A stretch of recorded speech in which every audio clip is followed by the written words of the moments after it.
Welcome to my short reaction vlog. Ang ating pag-uusapan, ngayon ay patungkol kina Maine at Alden at Simpre sa TVJ. TVJ wins Itbulaga. Trademark case, IPO cancels Itbulaga. Per exhibit trademark of tape. IPO revokes tape. Itbulaga, trademark registration.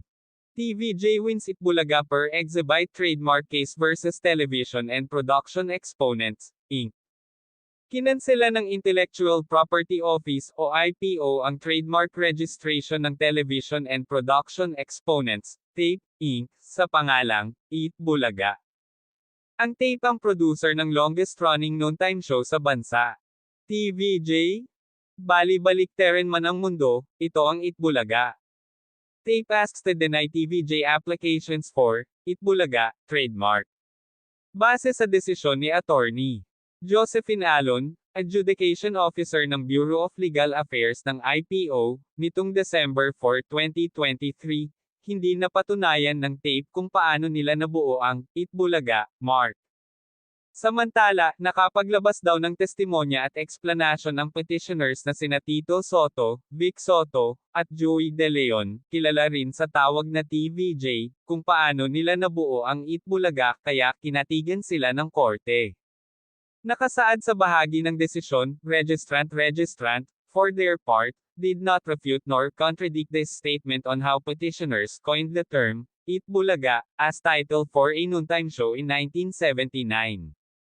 In fact, respondent registrant even corroborated with petitioners' explanation by averring, after their engagement, we thought of the name of the noontime show. I submitted several names to Romy including, Itbulaga, which was suggested by Joey. Advertisement continue reading below. Ang Romy na tinutukoy sa dokumento ay si Romy Haloshos, ang may-ari ng TAPE, ang producer ng longest-running noontime show na Itbulaga, na umeere sa GMA7. TVJ's letter Itbulaga. Trademark cancellation case remains despite renewal of TAPE trademark application. Dagdag pa sa desisyon, Romy chose the name, Itbulaga, amongst the name in the list. Further, consistent to being true owner of the Itbulaga mark, petitioners applied for registration of the mark with the Intellectual Property of the Philippines in February 2023 for classes 16, 18, 21, 25, and 41. The old trademark law provided that, the owner from the goods, business, or services of others shall have the right to register the same. Having sufficiently established how petitioners coined the Itbulaga mark, it is petitioners and not respondent registrant who owns the mark.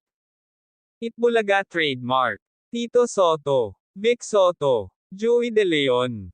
TAPE Inc. Considering that petitioners are the owners, they have absolute and exclusive right to register the Itbulaga mark and all variations thereto including sublect mark Itbulaga, mark, under its name, Itbulaga. At dapat galagin nag-TAPE ang desisyon nag-ilekesi hindi yan tama ang inasta nila pwede mag-apela ang TAPE pero aasahan naman natin na ibabasura naman yan nag-IPO. Ito pa di ba habang may press con nagaganap kanina o kahapon may isang nagtanong kung pwede bang mag-guest si Alden sa Itbulaga dahil. Isa rin siya sa mga member nag-legit the barkads may nagtanong kasi isang reporter kanina o kahapon sa press con nag-TVJ kasi sabi nag-reporter tungkol. Kay Alden dahil alam natin lahat naka-contract artist si Alden sa Tuldok. Kapuso Network diba sinabi ni Tito Sotto yun noong nakaraan bago pa mag-umpisa ang Itbulaga sa TV5 sinabi na ni Tito Sotto na okay mag-guest si Alden sa kanila sabi pa niya dati kung wala lang daw contract si Alden sa GMA isasama nila kaso may contract daw si Alden sabi ni Tito Sotto talaga lang ha ang tanong ko lang bakit noong nasa GMA parang ayaw ninyo kasama si Alden ni Maine parang better ang TVJ sa Aldab.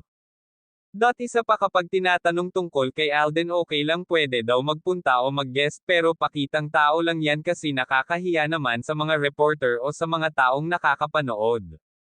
Na hindi pwede, si Alden magpunta o mag-guest kung mag-guest nga si Alden sa Itbulaga sa TV5 ang tanong andoon ba si Maine o wala kasi kung andoon si Maine nagkataon mataas ang ratings o views nila hindi lang 100,000 o higit pa kung paagsamahin nila ang mag-asawa sa Itbulaga sa TV5 ang tanong kapag nag-guest si Alden sa Itbulaga, andoon si Maine o itataon na may trabaho daw si Maine tulad kahapon walang Maine dahil may trabaho daw at doon naman sa reporter na nagtanong kay Alden tungkol sa hiwalayan ni na Catherine at Daniel uulitin ko anang kinalaman ni Alden tama ang sinabi ni Alden doon kasi may respect si Alden sa dalawa at doon naman kay Maine na pinagtanggol ni Alden si Maine tama lang yan.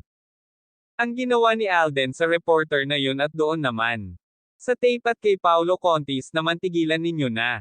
Kasi dami pag sinasabi si Paulo Contis at mag-move. O na ito lang ang masasabi ko sa inyo tape bakit Itbulaga pinagpipilitan ninyo yan ang mga sarili ninyo yan gumawa kayo nagsarili mahirap ba yun sa mga shows na ginawa ninyo Itbulaga lang ata ang tumagal di ba ay hindi pala sa inyo yan producer lang pala kayo tanggapin na kasi ang katotohanan di ba iwan ko ba sa mga tao sa APT bakit kayo nagsisiyang nag-ora sa palabas na hindi legit at ang host walang respect sa TVJ na tunay na mayari nag-Itbulaga. Ito ang sinabi ng GMA News sa kanilang post sa Facebook ito po ay isang fake news basahin natin. Patuloy na gagamitin ng Television and Production Exponents, Inc. Tape, ang Itbulaga sa kanilang noontime show habang wala pang pinal na desisyon ang Intellectual Property Office, IPO, tungkol sa kung sino ang tunay na may-ari nito. At ito pa kakapasok na balita dumalaw kasi sina Miles at Maha sa Itbulaga at sabi ni Henyo Master Joey Delian na iniingit mo si Maine yan po sabi ni Henyo Master Joey sa live nag-Itbulaga.